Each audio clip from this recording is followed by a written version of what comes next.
તમે વિચાર તો કરો, હું ને તમે એક રોંગ સાઈડમાં ખાલી 2 વ્હીલર લઈને નીકળીએ તો 3 વખત પોલીસ વાળા સીટી મારીને પકડે, કા હપ્તો લે કા આપણું ચલાન ફાડે, બેમાંથી એક, કે ભાઈ તમે રોંગ સાઈડમાં કેમ મેમો આવ્યા. તો આવી જ જાય.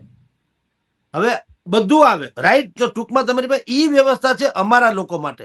તો 2900 કિલો આરડીએક્સ જેવો વિસ્ફોટકો ઈ એકત્રિત કરી લીધા, અને ત્યાંથી કેટલુંક વિસ્ફોટકો ને AK-47 ને જે કઈ કારતૂસ બારતૂસ કયો તે ને રસાયણ કયો તો ઈ બધું લઈ દુનિયાભરમાંથી જકાત નાકા સહિત ને બધે વટાવી કાઢવી, અને પાછી તમારી ત્યાં સુનહરી નામની મસ્જિદ છે, ત્યાં મસ્જિદ પાસે આવવું, ત્યાં પાર્કિંગમાં ગાડી રાખવી, ત્યાંથી પાછું લાલ કિલ્લો નજીક, પછી મેટ્રોનું ગેટ નંબર 2, મેટ્રોનું પોલીસ જે સ્ટેશન છે એનું ગેટ નંબર 2 સુધી લાવવું, ધડાકો કરવો ને 12 જણાને માર નાખવું.